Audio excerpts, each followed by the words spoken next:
Здравейте, сега ще направим един тест, за да проверим кой материал от тези е стомана и кой е просто желязо. За целта и ще използваме един разтвор, който си направих сам за целта, но ви препоръчвам да внимавате като си го правите. Ето го разтвора. Той се прави смес от меден сулфат, дестилирана вода и няколко капки солна киселина, което е най-опасното вещество от тези. Благодарение на този разтвор, капвайки само по една капка върху даден материал, ще последва дадена реакция, така че с нея ще можем да разберем кой материал точно какъв е, дали е. Сега тук сме си взели някои добре познати предмети, като този нож за масло, който си ни е от вкъщи, клещите, с които изработваме бижутата, за които знаем, че са обикновено желязо, няколко висулки, които сме бракували, това е магнит, който после ще ви покажа друго нещо, и съответно тук нашите бижута и два ключа. Този е видимо ръждив, умишлено го взех такъв, намерих го, за да видим реакцията. Първо ще започна с по една капка върху два добре познати предмета, ножа и клещите, понеже ще ни трябват няколко секунди, даже минути за реакция, зависи точно от материала. Сега една капка тук на клещите. Сега на видеото ще ви излезе на екрана една скала с цветове, която е съобразена точно спрямо този вид разтвор и този тест. Виждате отляво надясно, червено към синьо. Червеното, ако стане червено, съответно знаем, че това е желязо, не е стомана, а колкото по-синьо става, толкова това означава, че толкова по-качествена е стоманата в случая. Сега, докато тези два теста реагират, то между другото тук вече си личи, сега ще пробвам да приближа. Така, вече се личи как тук почва да почервенява. Виждате, докато при ножа си остана абсолютно тюркоазено синьо, почти както е в бурканчето. Всъщност то си е същото, просто една капка и няма как да е толкова цветна, колкото при бурканчето. Така, само секунда да видя така дали не се вижда още по-добре. Започва да почервенява при клещите, при които знаем, че са изцяло от желязо. Докато си върви този тест, исках нещо да ви покажа.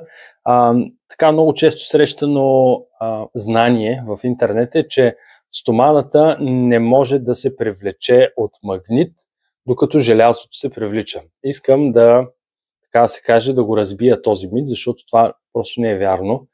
Зависи от сплавта на стоманата, дали тя ще бъде привлечена или не.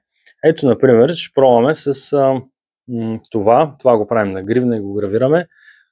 Не задържа се, задържа се, но не много.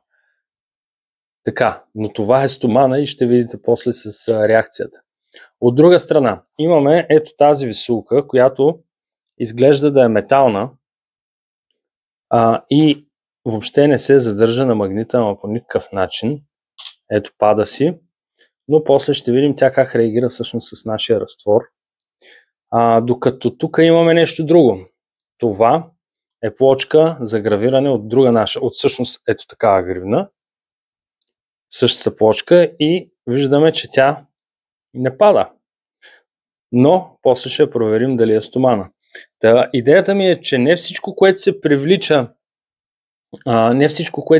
към магнита, автоматично означава, че е просто желязо. Защото ето сега виждате между другото тук как си остава, става все по-червено, а тук си остава абсолютно също на кухненския нож. И сега, за да ме разберете точно, вижте с магнита какво става с кухненския нож.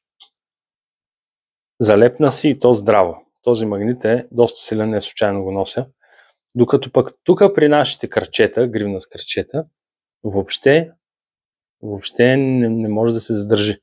Докато на клещите почвам да ги вдигам. Така, т.е. Пробата с магнит можем просто да я захвърлим, защото видимо, че въобще не дава никаква представа дали е стомана или е просто желязо.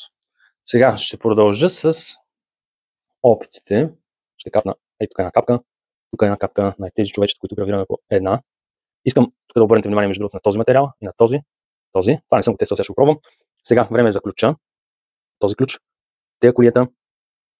Къде остана? Това, което се лепи като желязо, пък всъщност да видим дали няма се окаже стомана. Тук е едно. Къде не остана? Тук е една капка. Навсякъде имаме капки. Сега ще ви дам близък план, но искам да обясня още нещо. Така, ето тук синята капка върху крачетата. Дано се вижда добре, но да. Ето върху човечетата, върху тези пликове. Ето и капките върху... Ето е капката, между другото, върху това, което беше привлечено от магнита. Продължава ножа да си остава. Ножа си остава с това тюркоазено, този тюркоазен цвят. Тук е интересно. Ето това, което не беше привлечено това беше, което не беше привлечено от магнита. Между другото, забележете как си остава и то синьо, нали така? Докато тук при клещите вече положението стана доста червено. Така, с ключовете какво се случва?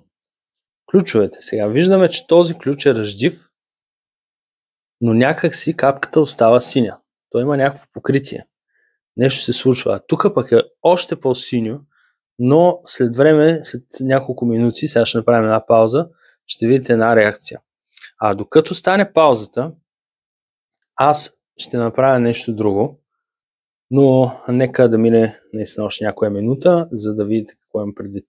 Сега забелязва се, само да си взема една салфетка, забелязва се как тази висулка, която не беше привлечена от магнита, остава синя, но искам да видите нещо сега. Сега ще попия разтвора. Ще попия разтвора от нея и ще надраскам повърхността, секунда само, към повърхността, за да махна златистото покритие, което има тази висулка. Защо? Не за друго, просто аз се знам, че тя е от кофти материал. Това го продавахме преди като висулка към гривна и в първия момент, в който видяхме, че почернява, спряхме. Да не случайно съм я сложил тук в тестовете.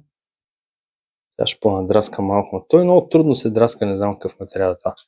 Така, но друго, което исках да обърна внимание, сега вижте този ключ, седи синьо, не знам дали се вижда, не, по-скоро се вижда. Така, попивам течността и какво виждаме? Тук се е случило на ключа.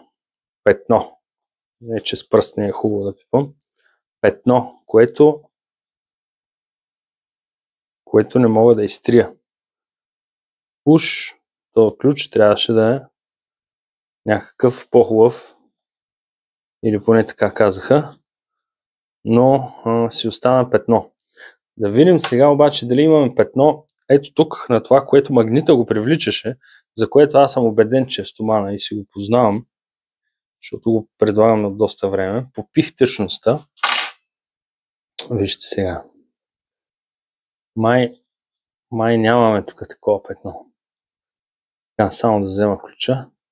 Ето ключа, ето е висулката. Едното има петно, другото все едно нищо не се е случило. Ето това е разликата. Това го привлече магнит, а пък всъщност този разтвор агресивен нищо не го направи.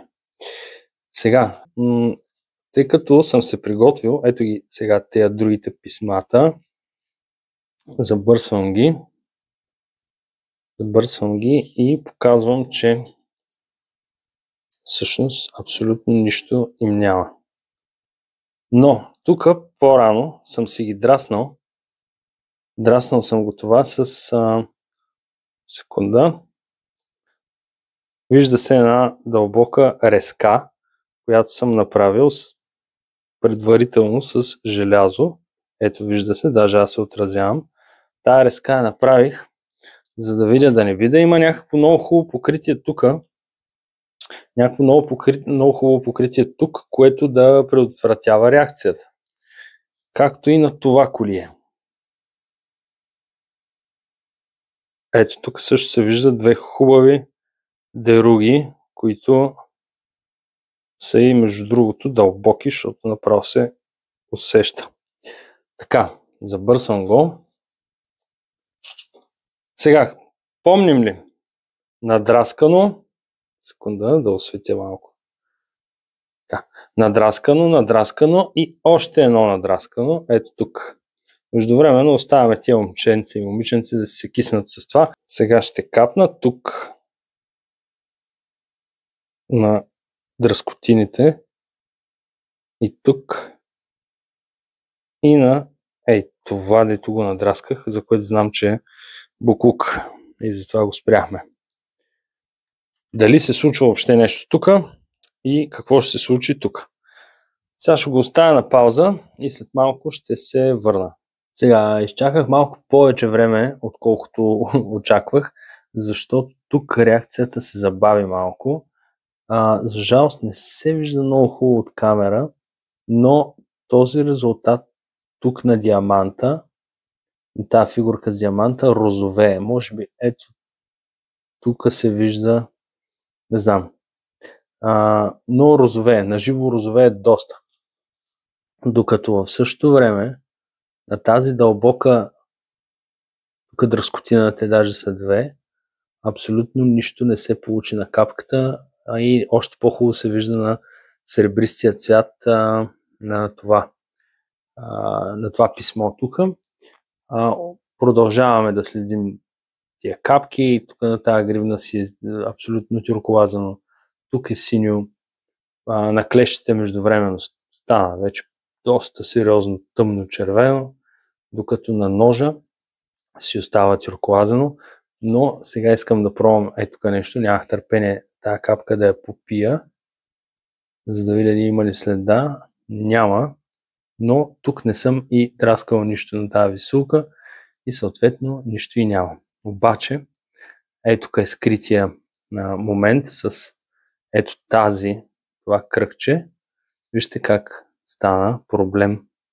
Тук вече е сухо, нямаме разтвор, обаче си остана петно. Тези висулки сме ги спрели. За те от вас, които случайно гледат и имат такава грива от нас с такова кръгче, като това сребристото, само че е златисто и дава някакъв проблем. Вече сме ги сменили и нямаме такива. Докато всички останали проби си остават абсолютно тюркоазени, без проблеми. Но тук много съжалявам, че наистина от камерата не се вижда розовия оттенък. Ето така горе-долу си личи. Мисля, че личи. Докато виждате на писмото, сега от този кадър се вижда много добре колко е дълбока резката в него и как водичката си седи синя. Докато ето на диаманта, може би това е най-добрия кадър. Ето тук някъде диаманта розовее, писмото си е тюркоазено.